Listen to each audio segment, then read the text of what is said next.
Well, the Finance Minister, Dr. Mohamed Amin Adam, has finally presented the mid-year budget review to Parliament. But has this presentation been able to give us the needed assurance that government will be prudent going into that election season? And can it also help in restoring confidence in the economy from the country's donors and investors as well as businesses? Well, these are the issues on PM Express Business Edition as I engage the Minister of State at the Finance Ministry, Madam Abena Osei-Asare, as she gives us what is government actually doing to ensure that they keep to those things announced in the budget and addressing all these concerns. All these issues are wrapped up on PM Express Business Edition as I engage the Minister of State at the Finance Ministry. We'll be right back after this break. Welcome back to PM Express Business Edition as we talk about the mid-year budget review and concerns about whether government will be able to maintain or keep the taps on spending as we get into the election year. And also, what about getting the required confidence from our donors, even the businesses as well? Indeed, I'm so grateful to join me in studio here, the Minister of State at the Finance Ministry, Madam Abena Osei-Asare. Madam, thank you so much for your time and quite been an interesting week. Been following you in Parliament. Yes, it has. And good evening to yourself and your listeners, and I'm happy to be here. I mean, a lot of things have happened post the presentation. And one key thing that won't go away was the push for some businesses were saying that you should have reviewed some of the taxes. Why was that difficult to do? You know, this year is a very special year. And we are working with the businesses to first and foremost improve the economic conditions. I believe that that is the most important, creating that enabling environment for them to also thrive. And that is the focus of government. And in doing that, everything that government said it was going to pursue, or the policies that government said they were going to pursue in the 2024 budget, government is on track. And so they should be rest assured that we are working together to make sure we create that enabling environment to make things relatively easier for them to do business. Already we have seen some recovery in the economy. When you look at the rate of inflation coming down, the volatility in the exchange rates has sort of stabilized. And also we see some prospects of growth. Clearly, Q1 of the GDP growth, we saw GDP going up by 4.7%. And this time, it is coming from the industry, which grew by 6.8%, followed by the agri sector, which grew by 4.1%, and the services sector, 3.3%. So clearly, it tells you there are signs of recovery in the economy. And so we also have to do our part. We doing our part means raising the needed revenue to help us achieve or implement whatever we said we're going to implement in the budget. And also we stay in the course when it comes to our expenditures. And we stay in the course. So it's a mixture of raising the right revenue and staying the course and creating that enabling environment to allow businesses to grow. And already we have seen some recovery and businesses are now driving the growth. But for them, they appreciate some of these things the government is doing. But they thought that more of like self-government now, self-government later. They feel that take these measures now so they can also join in supporting government to grow the economy. There are so many things that government is doing now. One of the most important things is government keeping the lights on. If you heard, government has been able to negotiate with 5 out of the 7 independent power producers. So now clearly we've been able to restructure the arrears based on the old or the previous agreements that they had. And this is going to bring in some certainty in power for the nation and for businesses. That, for me, is very, very important because you need power to generate the businesses that we have in the country. And so if government has gone all out to make sure they secure the certainty, clearly you know that in your cost of running your business, you don't have to think of getting extra sources for fuel to run the business, but you know that you have constant, some certainty in the power that government gives you. You talked about 5 out of 7 in terms of the independent power producers. What has happened to the other 2? We are still in negotiations, but we haven't completed yet. But for the 5, I can say that we have. and some arrangements have been agreed upon, and currently we are fulfilling our part of that arrangement, and they are also doing the same. I remember the minister talked about this in this discussion with these independent power producers. Has it gotten to that stage where now an agreement could be signed very soon, or still it is still being negotiated, or it's been finalized? For the 5 out of the 7, I know it's been finalized, and a certain demand, which came about as a result of the agreement reached, we on the part of Ministry of Finance have fulfilled our part, and I know they are also doing so. Are we going to have that signed and done very soon in terms of based on the conclusion, the negotiations with them?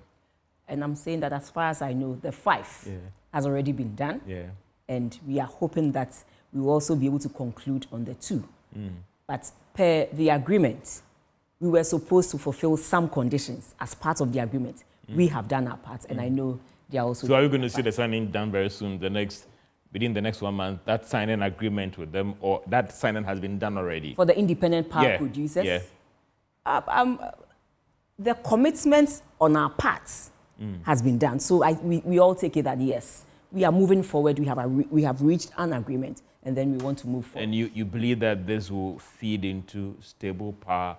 Because there are some who are so worried about the fact that even though there's some stability, we are not out of the woods when it comes to the power situation. You know, the most important thing is to give them that certainty, that assurance that you will also do your part after you have agreed on certain conditions. And that is what we have done. And I can assure the people of Ghana that we are working on it. We are working very hard to make sure that certainty, is brought into future. Is there any timelines here for the other 2 that you are hoping that, all other things being equal, you will reach a deal with them? Well, I cannot say yes or no, but the most important thing is that we are talking, and we know that just as we were able to reach an agreement with the 5, the other 2 will also be concluded. So it looks like for those who are pushing for some relief in terms of the taxes, it is difficult to get it, right? We have passed that stage. We went to the mid-year 2 days ago, and the most important thing is that government signaled that it's going to live within its means. And if you would recall, the minister mentioned a drop or a decrease in appropriation figures from 259 billion to 239 billion to reflect the gains we have made in the debt restructuring.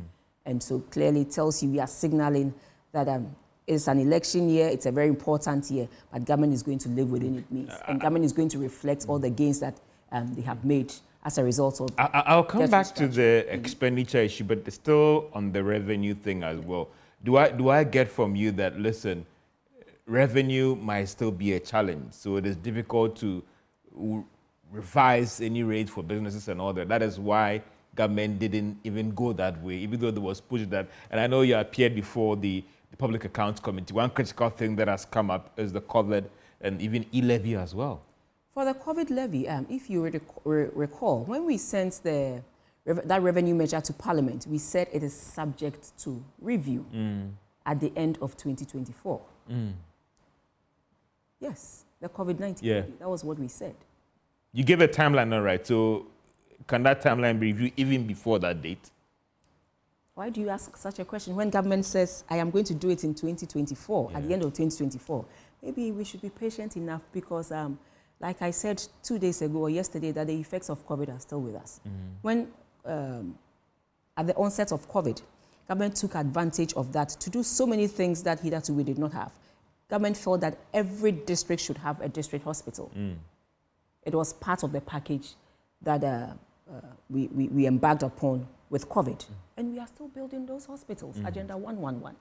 So it is not like we are not living with the effects of COVID. We are still living with the effects of COVID.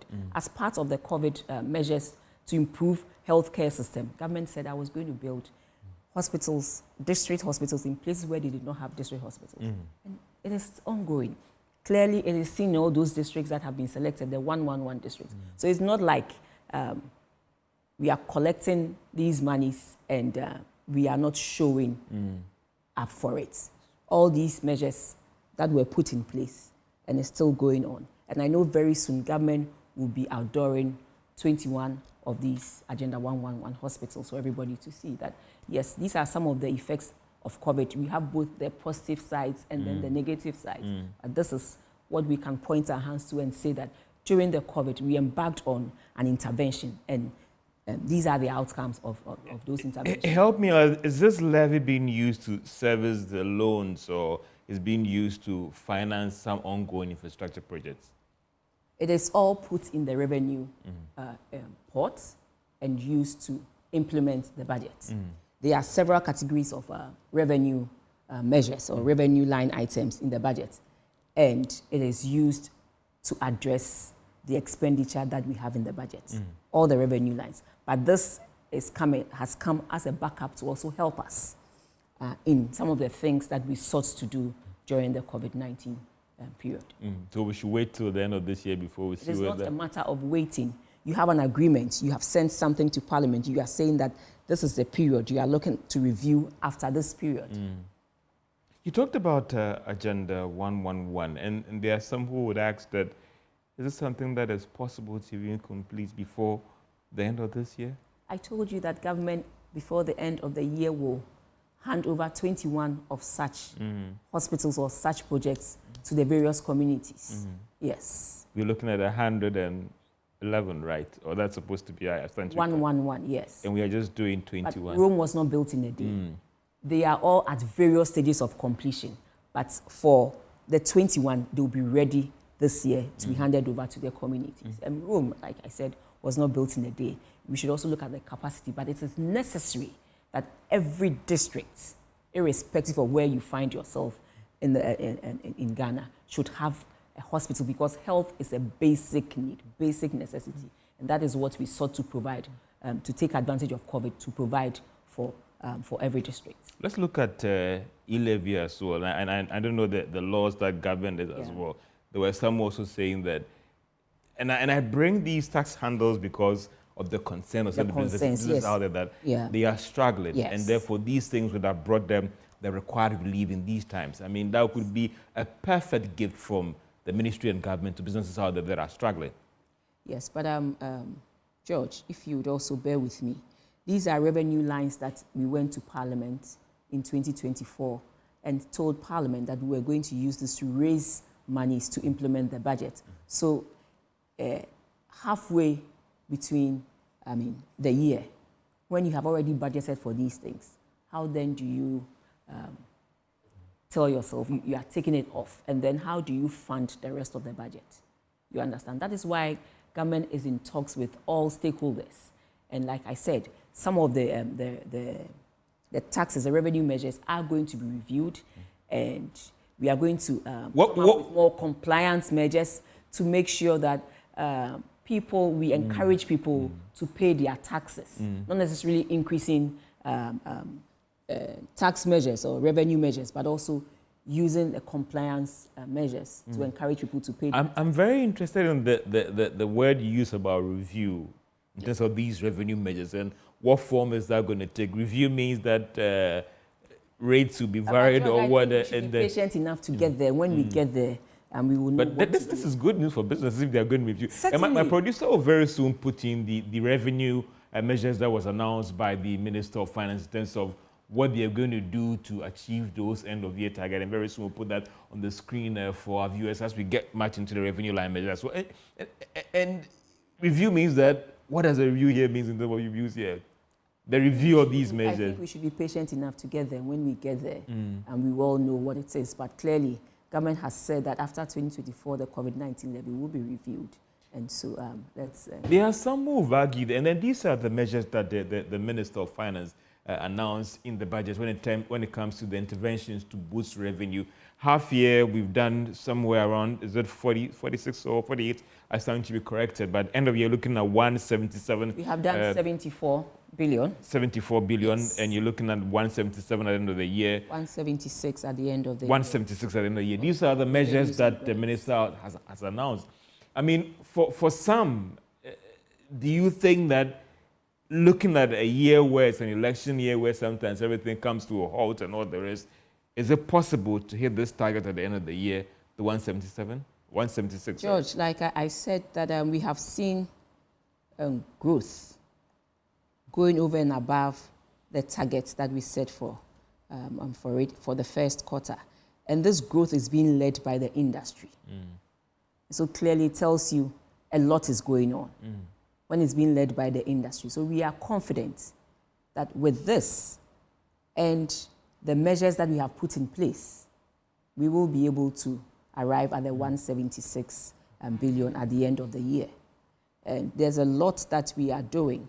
And digitalization is also helping a lot and bringing a lot more taxpayers on board. And once you reduce that human interaction, it goes a long way to bring about efficiency. And where there's efficiency, there's I would ask again about what is fueling your optimism, because there are some who have said that maybe it's all about revenue. If you're able to raise the required revenue, it could have an impact on our debt service, and it could have an impact on our debt-GDP ratio issues, and even our tax and all the rest. But raising the required revenue, and again, that is a big issue here.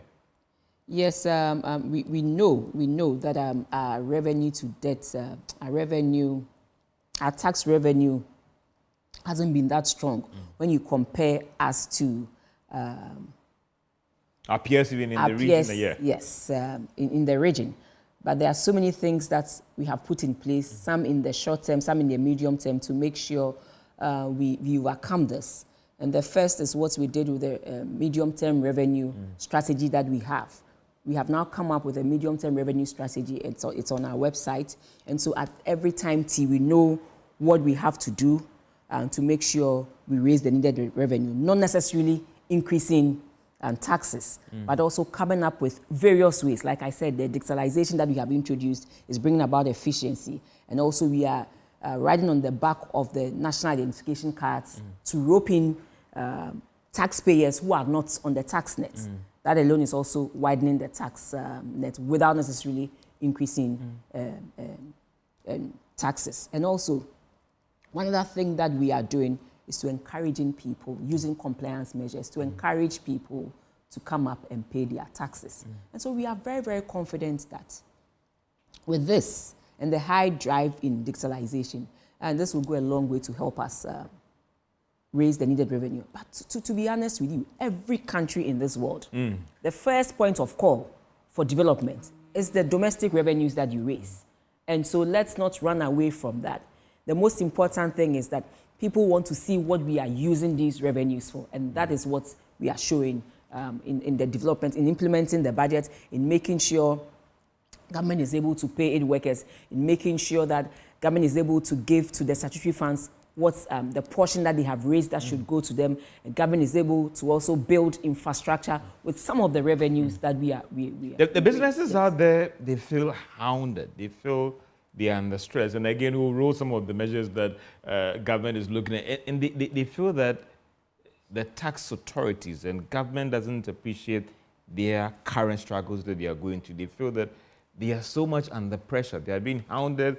The tax authorities are in the offices and everywhere in their face, trying to ensure that they pay their taxes. Is that a concern for you as well? It is a concern that in a country, as much as possible, we should all try and contribute our quota to make sure we deliver on whatever we need to deliver. We all want to see the good schools. We all want the good road networks. We all want our lights on. We all want the efficient hospitals and government employment. But then it comes at a cost. The cost is for government to raise the needed revenue to do this. And also to provide the needed infrastructure for these businesses to thrive. And so it's a give and take and a win-win situation at the end of it all, that once we collect these taxes, we are able to use them to provide the basic necessities for our citizens, and to also make sure we create that enabling environment for our businesses to thrive.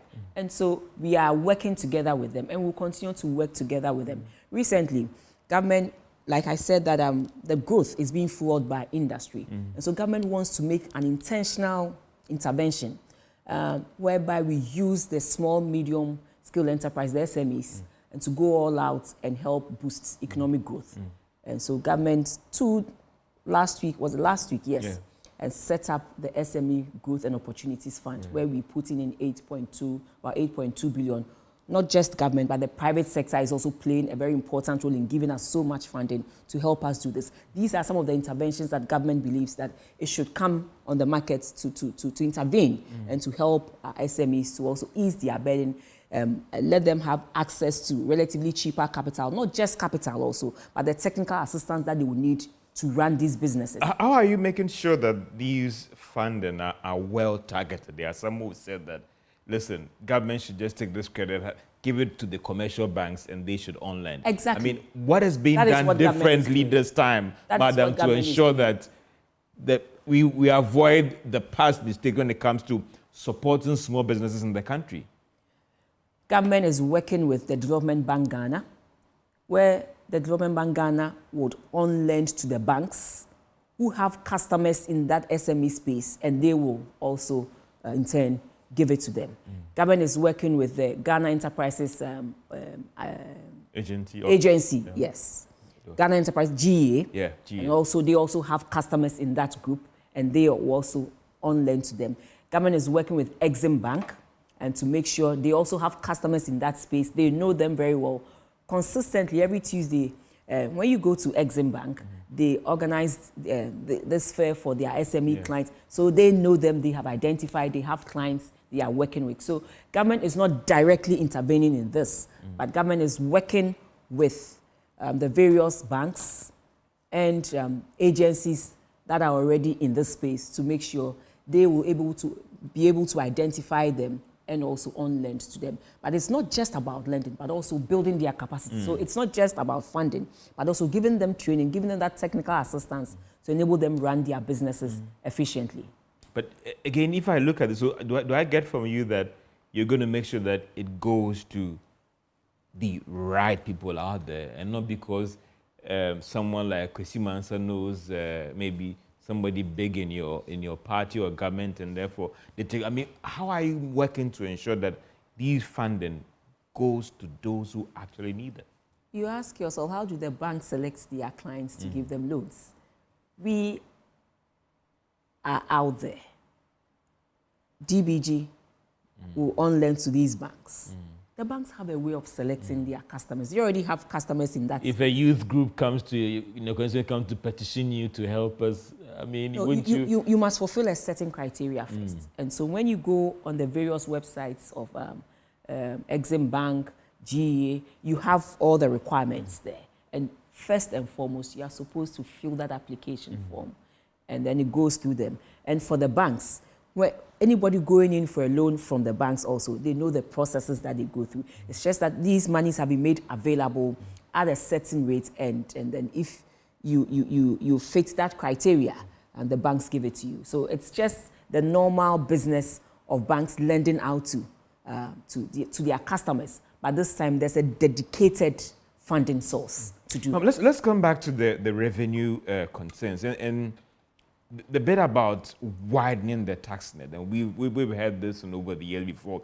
There are some who are saying that we've still not done enough to bring in more people into the space, that it is just a few businesses that are being burdened and they are being compliant, and that is why they are struggling. I know it might be a short period, but what is through the ministry, together with the Ghana Revenue Authority, doing to ensure that the whatever people out there, the evasion and all the rest, is dealt with, to bring in more people into the bracket? Okay. As part of the medium-term revenue strategy, Ministry of Finance and GRA, one, we have been able to identify quite a number of people who are supposed to be on the tax net but are not on it. So there's something called cleaning of the tax registry, where GRA is looking at all these, the data that has made available to them as a result of the NIA cards. And we are trying as much as possible to, one, get those who are not on the tax net on the tax net, those who are already on and are dormant and are not paying their taxes. We're also reaching out to them and to make sure we get them on board. So there's an intentional strategy to bring all those people on board. And we are working together with GRA to make sure that happens. Already, I know they have done some work on that, and they've been able to bring quite a number of. When we began this in 2017, we had just about 1.2 million people on the tax net. As I speak to you, we have doubled that number. And if I want to be exact, but I'm close to about 200% of that number are now on the tax net. But we are still working. We know there's still more people to bring on the tax net, and we are working together with the various stakeholders and using that tax screening registry to get them. Let's come to expenditure. And I know you've given a lot of assurances, but are you worried that there are people out there who are still skeptical about these assurances when it comes to spending? Because there are someone saying that, George, let's wait after September and let's see what happens. And my producers will also put up the expenditure rationalization measure that they put up, or the government is planning to do to ensure that, and if you go through, these are some of the things that government is trying to do, stock-taking exercise and prioritizing of projects. In election year, we'll get answers from her. She said the blanket purchase of agreement for fully captured multi-year commitment contract in the gift mix system, streamline earmarked funds as part of ongoing expenditure rationalization measures, and also implement sanction regime for non-compliance of the Public Financial Management Act. Is it the PFM? I hope I got that right. A requirement among others. There are some who still don't think, and when I engage with them, people say, George, let's wait after September. That is when we'll know whether really, with all these assurances, people are skeptical about the fact that you will keep the taps together with your minister and ensuring that every spend that is done is captured within the budget. Yes, George, I know this is something that many governments haven't been able to do. And when you look at our mid-year budget review, the first assurance you get is the fact that we did not come with a supplementary budget. Could you have done that under the IMF program? Some are saying that we are under a fund program. In 2016, there was an IMF program and there was a supplementary budget. Okay. So it is not a matter of could you have done that. But we are trying as much as possible to be disciplined. Already we have shown signs of fiscal discipline, where we are living within our means. We are trying as much as possible to raise revenue. Like I told you, year on year, we increased nominal revenue by 24.1%.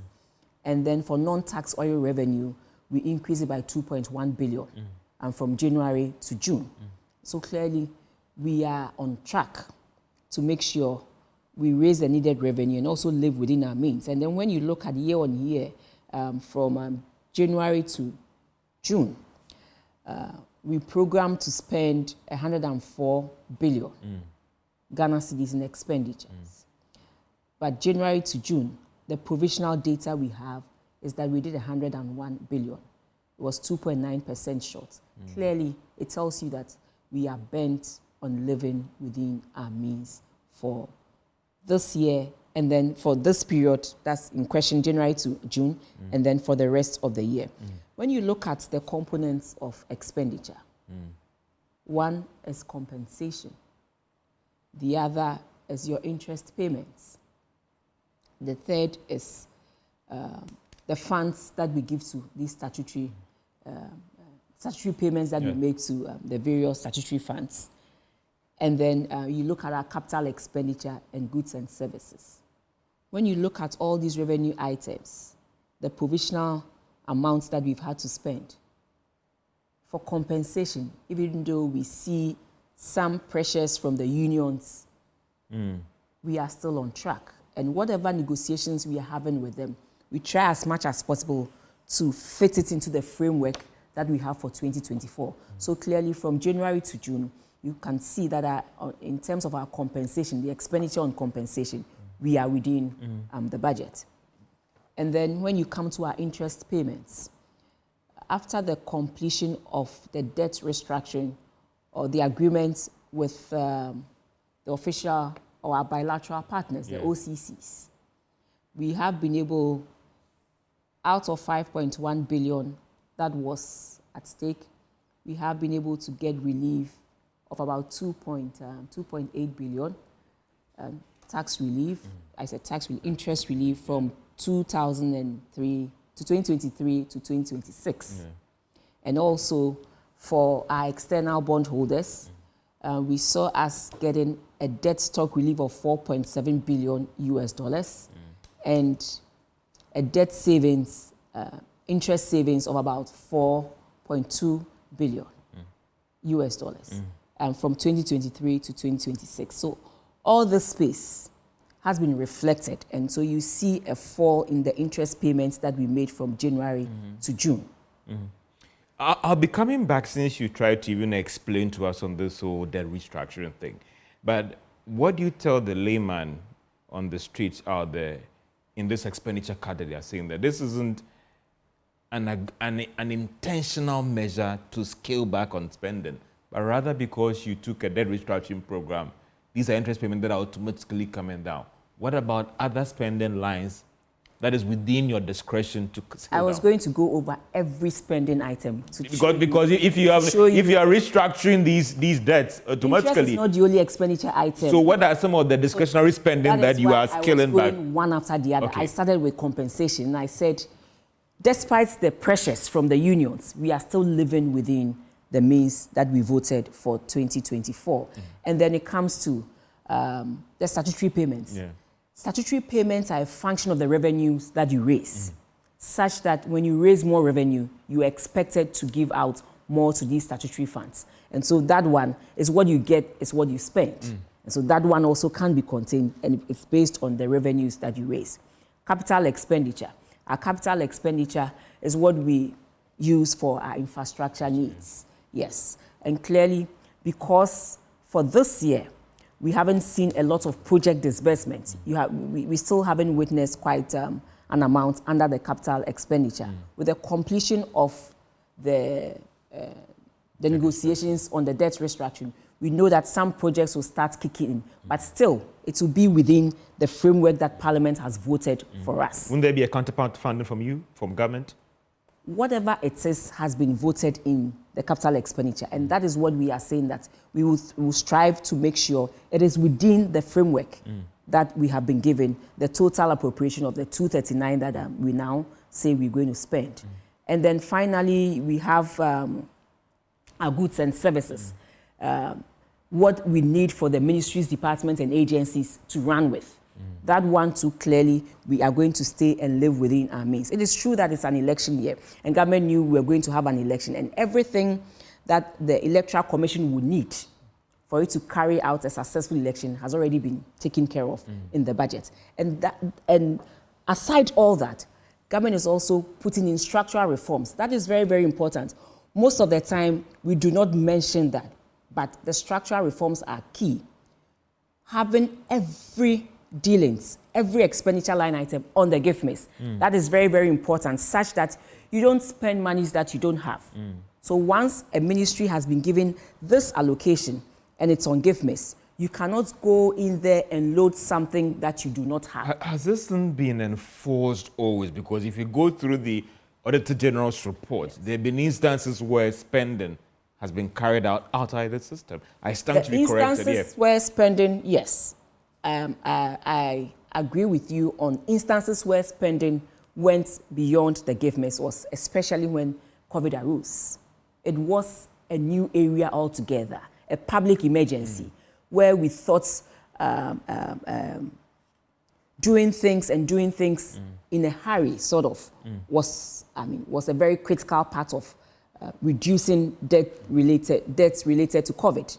And so, yes, there were at times that we had to open an account outside the gift miss so that the bank, with the banks, so that the banks could intervene faster as and when we needed to do that. But beyond that, quickly after COVID and the lessons we learned, we have come out with this called the Emergency Expenditure Management Guidelines for Public Institutions. So that moving forward, we have some guidelines to help us should any of such things arise again in the future, so that we try as much as possible with these guidelines. It will help us, guide us to live within the measured systems that we have. Because I asked this question that if these things have happened in the past, obviously, what is the guarantee that this time around when you check the it won't happen again? General's reports, you have seen a substantial reduction in items done outside gift miss. Yes.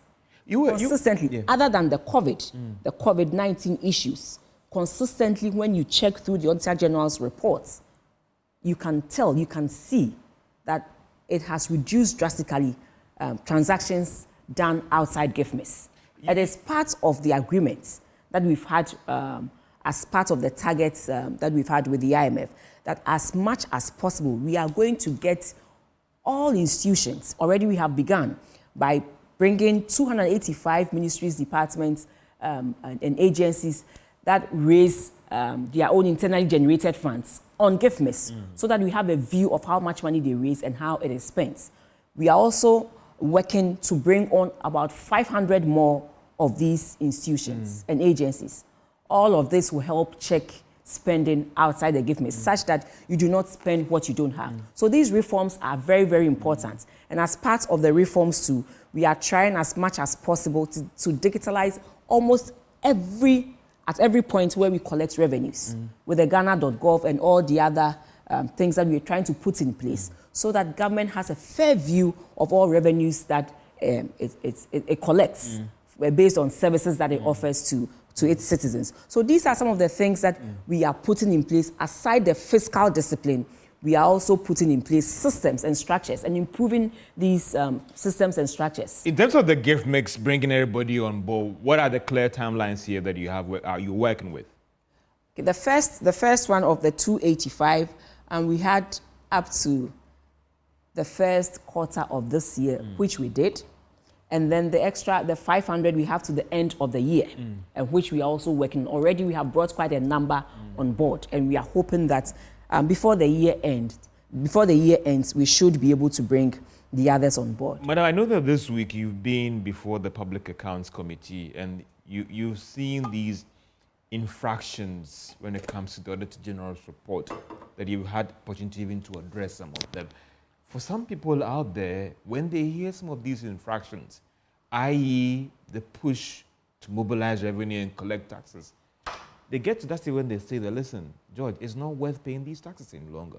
Because from what goes, and being a chartered accountant, we all know what goes into auditing stuffs and the revelations that are coming out.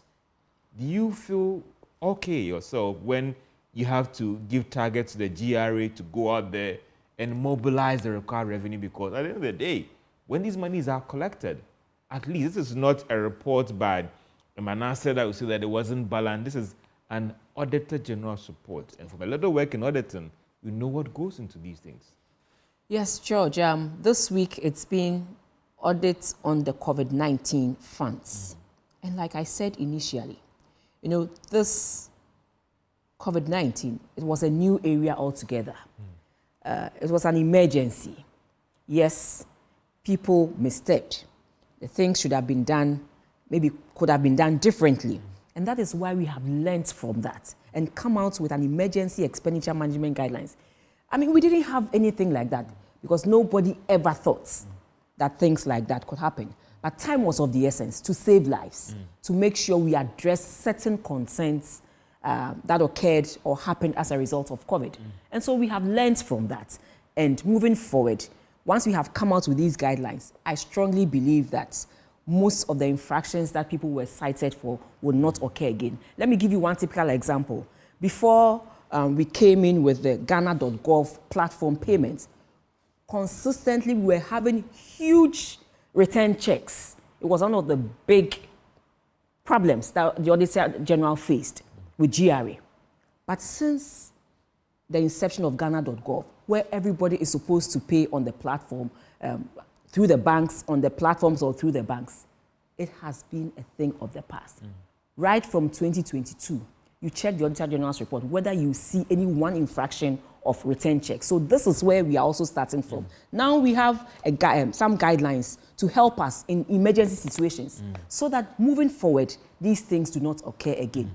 Yes, we will have to start from somewhere. We started with the Ghana.gov, and we have addressed that need of huge return checks, sometimes to the tune of several billions, but now it's a thing of the past. And so as we go through these challenges, we find solutions to them. And that is one of the solutions we have found, so that moving forward, should there be any emergency need to spend monies. We know we already have a public... I mean, not being specific with any issues guidance, here, yes. but again, when you look at some of these infractions, even away from the COVID issue, there are serious procedural breaches, even infractions, when you look at the PFM laws that have occurred. And for a lot of people out there, when they hear some of these reports from the Auditor General's report, they don't feel encouraged to meet their tax obligations to the state. It is not all the infractions that are money-related. Yes, the infractions shouldn't even happen. There are contracts. It is not all infractions that are money-related. Sometimes it's the human attitude, the human nature, and that is what we should all work on. It's not just on the part of, it's everybody, all of us. You know, sometimes the way we all approach, our approach to things, our approach to government institutions, our approach to the way we do things, we need to have an attitudinal change, all of us. But someone say start with the ministry. Certainly. Taking the steps. Certainly. Start with you to taking the steps. That is very, very important. So, you know, Ministry of Finance, you know, when people complain, they bring letters, it takes forever. So then we put in some measures. Provided it was stamped on this day, you have 1 week to respond to that letter and send it back. So it is through these things that you come up with processes to make the system, the process more efficient.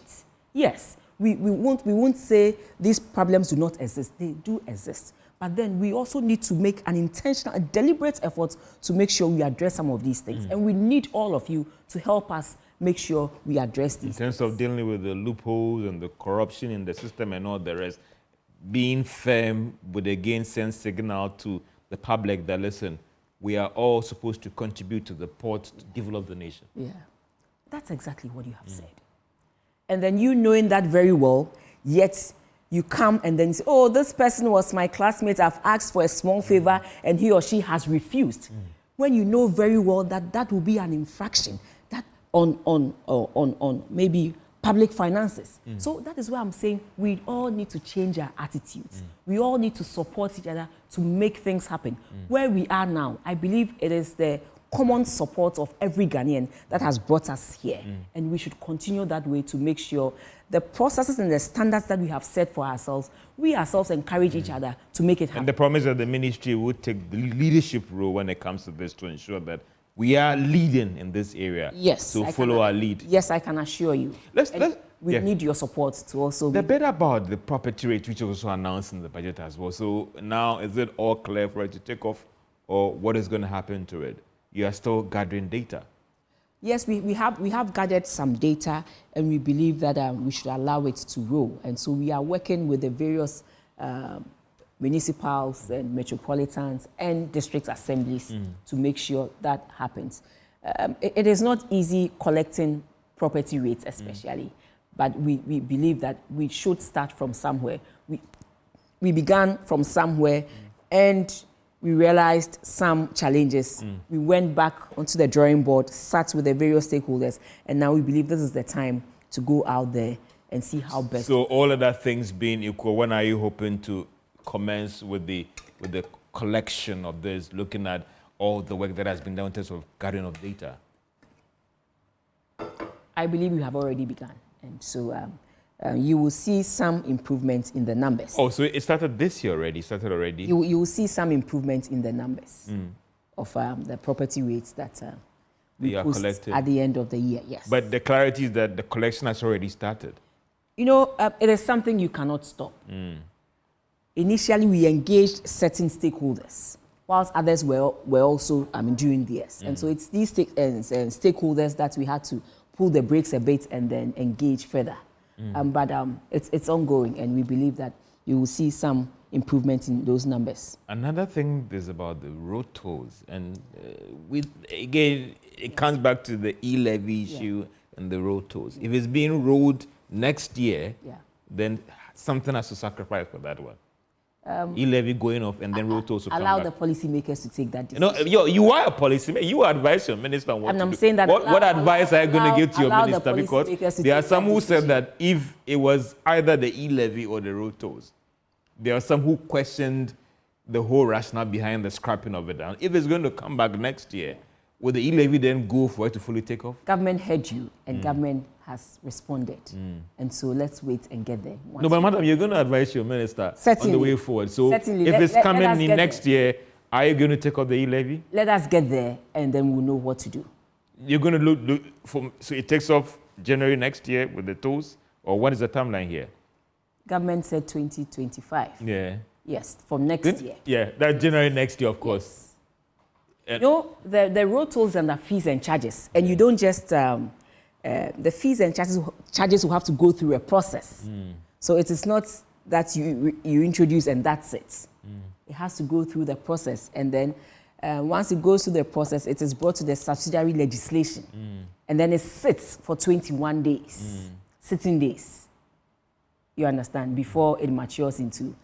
So that means the process will start from this year before getting necessary approval. No, government says 2025, and so 2025. So nothing will be done about the e-levy if it's going to take off next year then? Can we be patient enough to get there?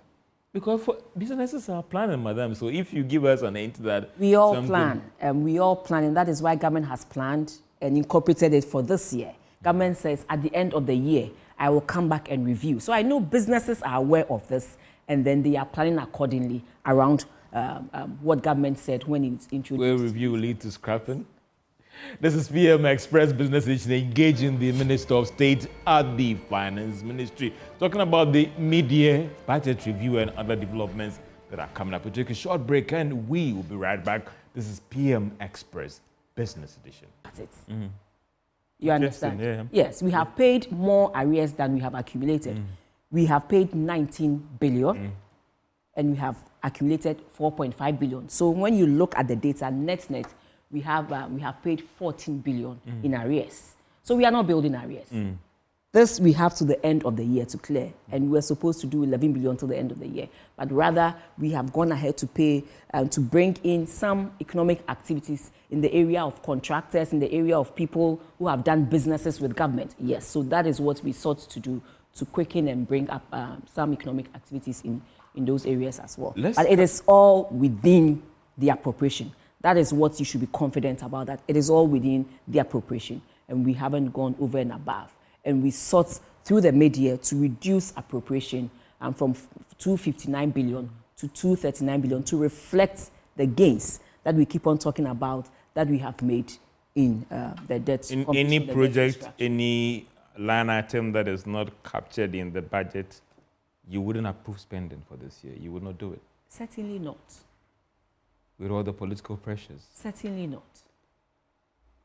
Certainly not. We are bent on living within our means. And everything that we thought we would need, especially for the elections, yes, when during elections you need to put more into security, you need to put more into, but when the need arises, that then we have to spend more in one area, we will have to align the others to help us accommodate the spending. Let's come to the debt negotiations or the debt restructuring, which you captured in the media as well. And let's do one by one here. The bilateral creditors. Yes. What is the status of the debt restructuring? I mean, okay, have we closed the deal with them and signed the agreement, or we are yet to do all those things?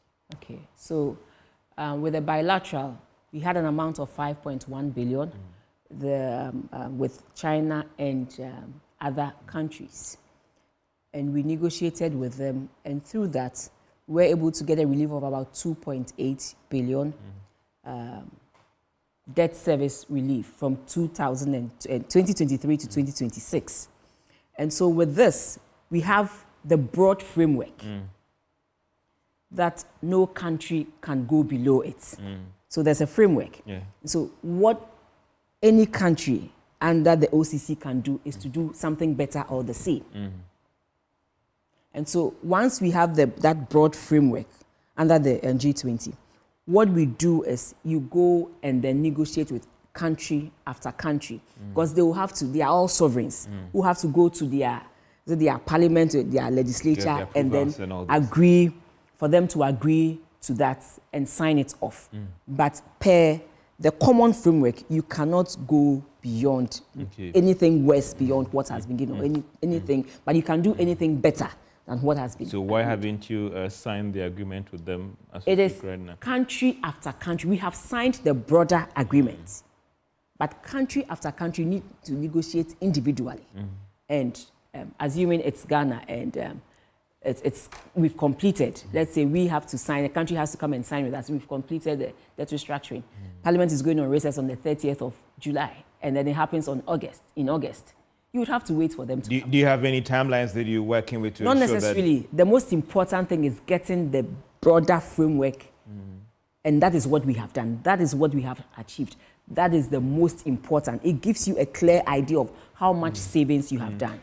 And for the bilaterals, you're going to start resumption of payment from 2026, I'm right? 2026, yes. Let's come to the Eurobond, and I know that's where everything is. I mean, you outdoored an agreement in principle. In the statement you looked at between July to September, that document is still not ready. The launching has not been done. Did we say we're going to launch? I'm just between July and September? No, the most important thing is arriving at an agreement with the external bondholders. And for us, that is what we have been able to achieve. And that is also, just like the OCCs or the bilateral, it has given you a broader framework of what is to be expected.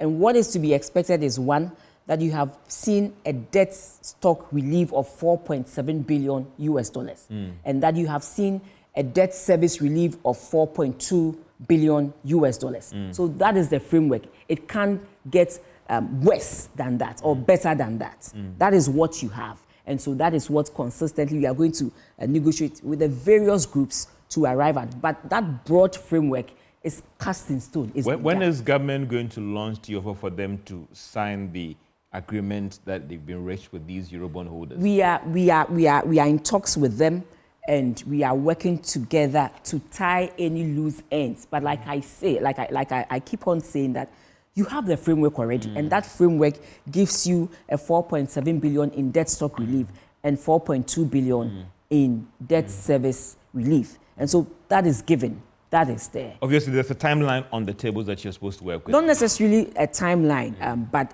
what we want to do is to make sure, just like all the individual OCC countries, sign with them, and then that's it. It's the same way we also want to do with the external bondholders. Because if you go through the IMF staff report, they are worried that if the signing is not done before the December elections, it could be in for some trouble going to next year. And they feel that work out. I know a lot is going into even putting together the documentation for them. But if that is not done before December, there could be some challenges for the economy in terms of signing the agreement in principle, with these Eurobond holders. Has been reached. But what is stopping government from signing the deal with them then? In principle, an agreement has been reached. In principle, an agreement was reached with the OCCs way back in January. And then we looked at the documents and completed the documents in June. And so let's be patient. Let's ask ourselves, what can we do? And it's exactly what the finance minister and team are doing to make sure we sit with them, tie all the loose ends. It's happened before. It's the same way the bilaterals happened. There was an agreement in principle in January. By June, we had signed.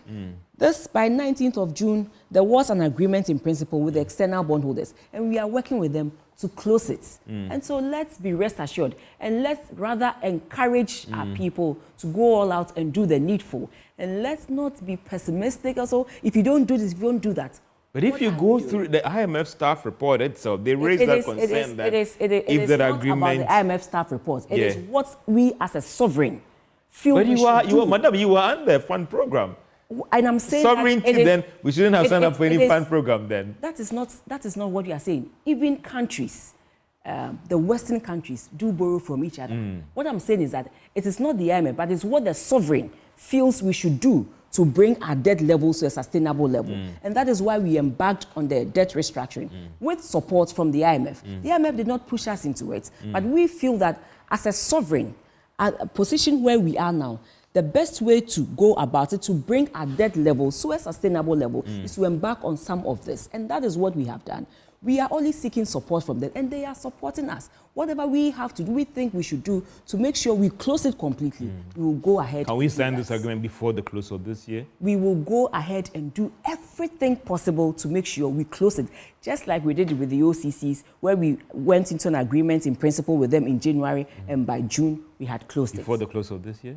So by June, we had closed it. Let's not give ourselves timelines. Rather, the most important thing is, what do we have to do to make sure we close it? Be it today, be it tomorrow. And that is exactly what the minister leading the team is doing. What about the commercial bilateral creditors as well? What is the state? It is all put together. We have a framework because the external bondholders are also commercial.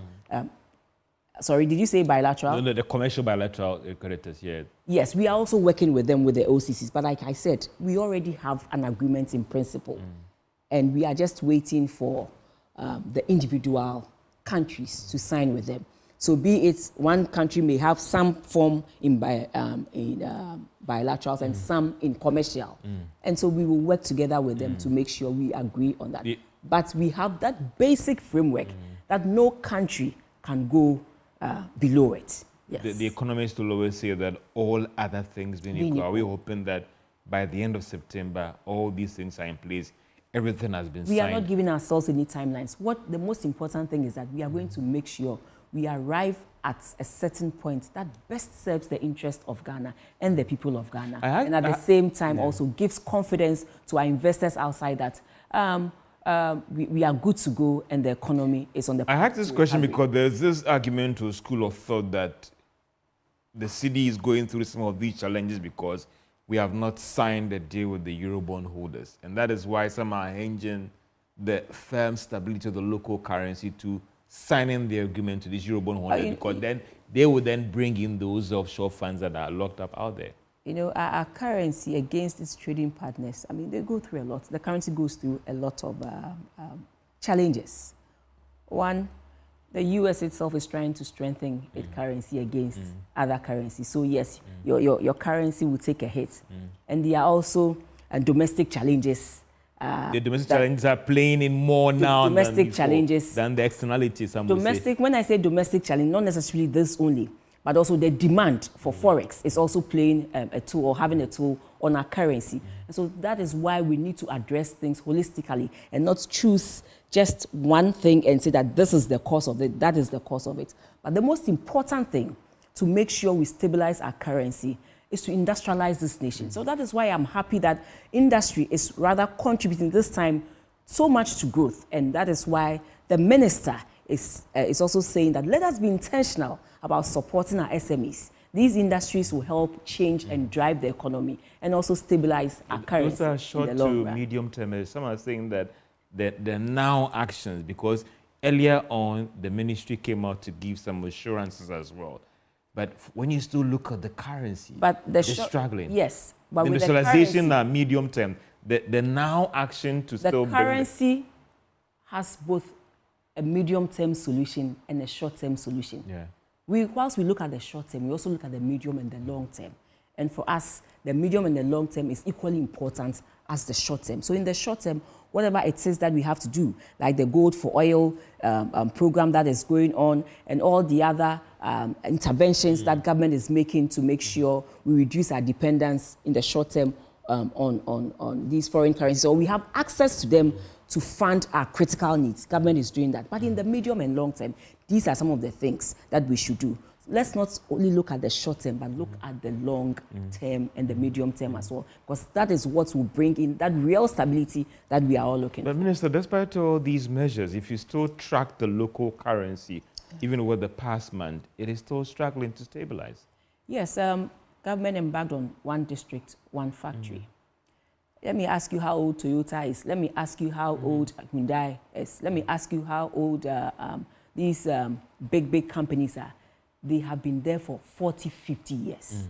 Under this intervention, many companies are at various stages of completion. But you ask yourself, how many do you have that are 20 years old, 30 years old? So you need that stability over a period of time. And that is what we are, that long-term vision is what we are looking at. And that is why I keep saying that the future is bright for this country, but the future is bright for this country under an MPP government because they have that vision to connect that industry, connect industry with the service. Because it is not just about service, the service sector, but you need that industry to also fund that service sector. And then when you see what government has done with the automatic automobile policy that we have brought into being, where we now have some companies having to come in to assemble some vehicles here. And now, very soon, there's going to be a structure where people on government payroll, people who work, can also do this high purchase that we see outside, where you don't have to go all out and use the funding that you have to buy a vehicle. Cash, yeah. Yes, but you'll be paying from time to time. And so these are some of the things that we believe we need to do to improve the economy and make our currency robust, but it will take time. And that is why I think that the future is bright. But the future is bright for this country with an MPP government, with all this vision together.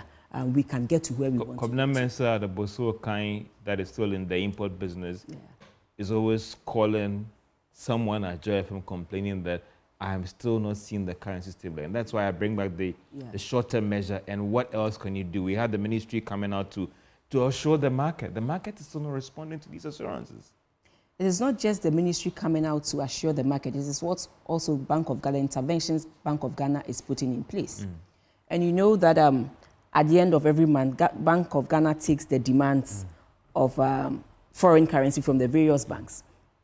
And consistently, Bank of Ghana has said that it is able to fund fully the demands of these banks. And so unless these businesses are not channeling their funding through the banks, because Bank of Ghana already has an idea of how much is needed every month by the banks for their customers. Unless these, and that is when you see the prices of our local currency against the foreign currencies going haywire. But when everything is captured through the banking system, Bank of Ghana makes funds adequately for these banks to also give to their customers. So I believe that we should also look at that space and see how best we can I asked the debt negotiations concerned because of the impact as well on our debt stock. And if you go through the media as well, the minister announced the end of June figure. And some are saying that when would all these negotiations impact on the nominal number? Because when you look at the debt stock, the number is very high, ending June. The numbers are very high ending June in Ghana cedis. But when you look at it in dollar terms, it hasn't changed. Just look at paragraph 92, 94. When you look at it in dollar terms, let me give you a typical example. And since we embark on the debt restructuring, we haven't gone in for any commercial loans. So all we go in for are the multilaterals, the concessional loans. And so if you see any addition, the addition you see are the World Bank loans and then the IMF loans that come in. But for commercial loans, we haven't gone in for any of the commercial loans. And then when you look at paragraph 94, it says that in nominal terms, at the end of December 2023, the loan, our provisional loan was 608 billion Ghana cedis. In dollar terms, $52.2 billion, compared to an end year of, in December 2020, of 447 billion, which was $53.8 billion. So it is in nominal, in cedi terms, that you see a rise in the value. But when you look at it in the dollar terms, you see that the change is almost negligible. Government has reduced drastically its consumption of loans, especially in the commercial space. All you see is the World Bank loans and the IMF loan that we have gone to take. But that notwithstanding, government's dependence on loans are waning. That is why we want to focus on raising the needed revenue, because the first point of call for any revenue that a country will use to address its needs is revenues that we raise domestically. As you try and wrap up, the bit about, again, have you been able to build the required reserve so that when you start servicing these loans, especially with the Eurobond, if that deal is signed today, you're supposed to start making some $400 million. About $500 million, dollars. Have you built the required reserves as you speak now to be able to make this commitment going forward? Yes, George. when you look in the budget for 2024, we already made provision for payments of our interest. And so it is right in there that we behaved as if we hadn't concluded, because in November 2023, when we sent the budget to Parliament, we hadn't concluded the debt restructuring. So we budgeted for these funding to pay for our interest, yes, and then to pay for amortization as well. So they are in there. And whatever it is that we need to take, whatever monies that we need to use to pay for the Eurobonds agreement of the 500 million can be found in the financing.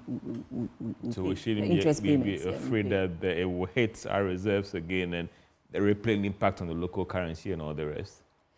It is something we had already budgeted to pay. We had budgeted to pay our interest and also amortization as well. It's clearly in there. And so whatever we do, we will be working within the framework that has been approved for us. In 30 seconds, your final words. My final words to Ghanaians is that we want to thank you so much for the progress that together we have been able to make. That clearly, with a growth rate of 4.7, inflation inching downwards, and the volatility in the exchange rate also stabilizing, we are hoping and we strongly believe that the economy is seeing some recovery, and we will need you to constantly support us to make that happen. And we will also continue to work with you to address the concerns that you continue to raise in the revenue space and make sure we use these resources efficiently to benefit all of us. And so thank you so much, listeners. I think that the bit about prudent spending is something that people will be watching the space. Certainly. And then from September to see whether indeed you will keep the taps. Yes, our next IMF review is is at the end of September, first week in October. And we are working very hard to make sure we pass our third review, just like we have passed our first and our second reviews. We are watching the space to see how government will go about when it comes to spending and the assurance that it will be prudent with the expenditure, whether that will be the reality on the ground or not. This has been PM Express Business Edition, engaging the Minister of State at the Finance Ministry, Abena Osei-Asare. Have a great day. This has been PM Express.